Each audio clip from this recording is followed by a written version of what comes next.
Esta pode ser a maior humilhação de Natal de toda a vida de Vladimir Putin.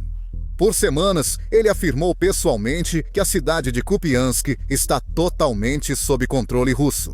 Ele até ironizou o presidente Zelensky na televisão nacional, chamando-o de ator por visitar a linha de frente.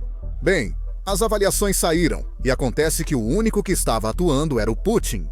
As forças russas agora confirmaram que perderam completamente a cidade.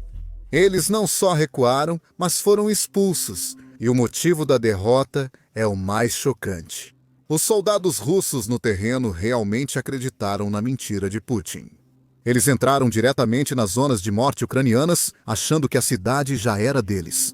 Foram dizimados porque o comandante em chefe se recusou a admitir a verdade. É um caso em que a propaganda deles literalmente mata as tropas que deveria inspirar. Vamos ver como tudo começou, com Putin mentindo publicamente. Veja o vídeo. Eu gostaria de te perguntar. Apenas uma semana atrás, Zelensky supostamente fez um vídeo ao lado da Stella. Essa é a coluna ao lado de Kupiansk? Muitos acharam que era um vídeo falso. Isso é falso? Como Zelensky decidiu publicar isso em um momento tão importante e crucial? Não estou acompanhando isso, mas estou atento ao que ele faz. Mas ele é um artista talentoso, então isso não surpreende. Sabe, eles estão dizendo que esse obelisco está completamente diferente de como era antes. Mas seja como for, esse obelisco fica a cerca de 1 quilômetro da cidade. Bem, por que ficar no limiar? Por favor, entre. Se Kupiansk está sob controle deles, por que não entrar? Isso foi há 2 semanas, e então, ontem, no Natal. Temos soldados russos que estiveram em Kupiansk, que agora estão publicamente culpando a liderança russa, a liderança militar, por mentir para Putin. Eles estão dizendo que não era o Putin que estava mentindo para os russos, mas sim a liderança militar que está mentindo para o Putin. Ouça só. Não entendo nada sobre Kuzovlev e Kupiansk no momento. Bem, você informa ao comandante supremo que a cidade foi tomada. 100 rapazes valentes morrem, sua cadeira pega fogo e o paletó explode de tantas estrelas de herói. Eu vou a funerais com mais frequência do que levo ajuda humanitária. Por algum motivo, acho que o Sr. Putin nem sabe tudo o que está acontecendo agora.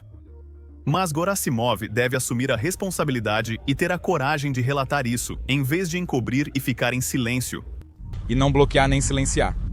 Agora, há muitos analistas russos tentando descobrir exatamente o que deu errado. Por que a Rússia recuou tão facilmente? Alguns deles divulgaram relatórios como este. Este relatório se chama Problemas perto de Kupiansk. Grande parte da cabeça de ponte na margem oeste do rio foi perdida.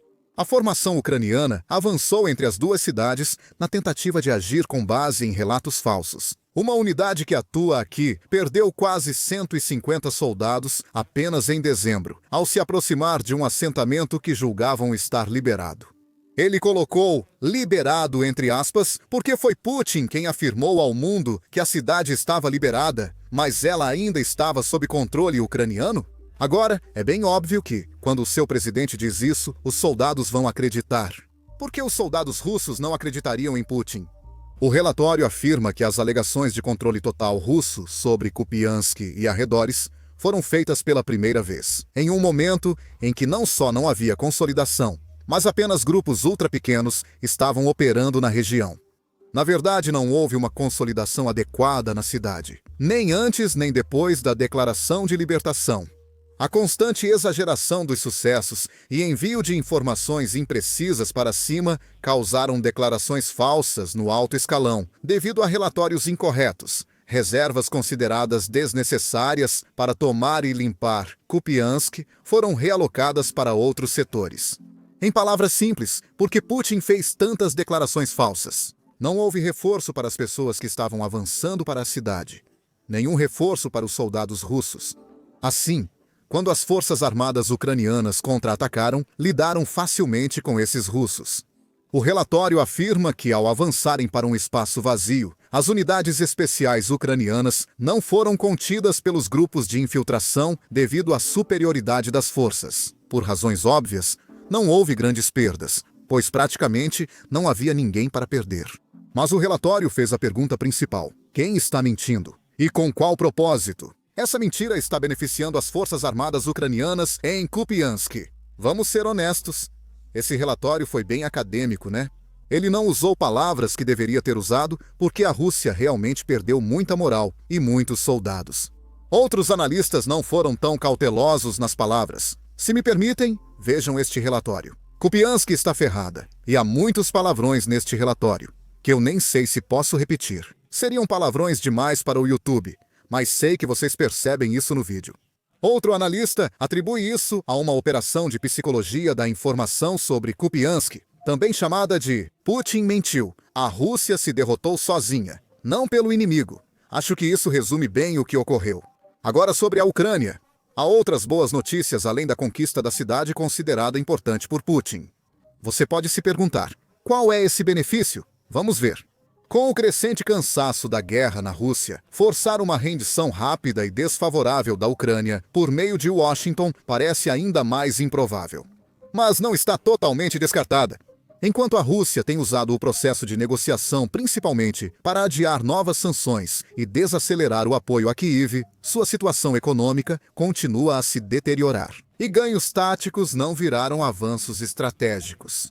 A perspectiva para a Ucrânia está se tornando mais otimista, mas continua frágil devido a escândalos recentes envolvendo Zelensky, incertezas em Washington e desunião dentro da Europa. Tudo isso corre o risco de minar o apoio militar e financeiro contínuo à Ucrânia, à medida que a distância entre as ambições políticas do Kremlin e a realidade no terreno aumenta.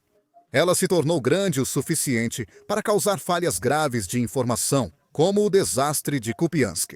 Uma situação econômica cada vez mais difícil, combinada com a falta de progresso nas linhas de frente, continua sendo a maneira mais realista para o Ocidente pressionar o Kremlin a encerrar a guerra. Com o tempo se aproximando, surgem comparações com a Grande Guerra Patriótica de 1941 a 1945. Para os russos, isso é muito importante, pois tudo girava em torno da Grande Guerra Patriótica. Aqui está um analista russo que está simplesmente perdendo a cabeça, porque a guerra iniciada por Putin, a operação militar especial, está prestes a durar mais que a Grande Guerra Patriótica.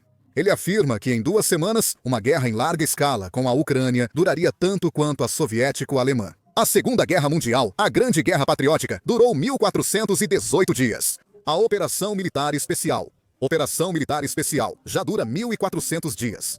E no 1400º dia da Grande Guerra Patriótica, o exército soviético chegou a Berlim e iniciou o assalto no 1400º dia da Operação Militar Especial. Putin destruiu Kupiansk. As forças russas estão sendo empurradas para trás, não só derrotadas lá. Agora, ontem foi Natal, e eu realmente quero compartilhar algumas boas notícias que aconteceram no Natal. Howard Buffett, filho de Warren Buffett, visitou as linhas de frente de Kupiansk. Howard Buffett já doou até agora 15 bilhões do seu próprio dinheiro para apoiar a Ucrânia, e esse número está aumentando a cada dia. Na verdade, ele é o maior doador individual para as defesas ucranianas no mundo. Agora, eu pesquisei, e não quero apontar isso, mas ele não tem nenhum inscrito. E, por outro lado, nós temos 2 milhões de inscritos. Isso significa que se cada um de nós doar apenas podemos arrecadar 2 bilhões para a Ucrânia. Isso supera o que Howard Buffett doou até agora. É por uma boa causa. Não é só sobre superar Howard Buffett, mas sobre as crianças ucranianas, seu futuro e educação. Parceria com a United 24 para arrecadar fundos e proteger o ambiente de aprendizado das crianças ucranianas. A Rússia segue bombardeando escolas e creches ucranianas.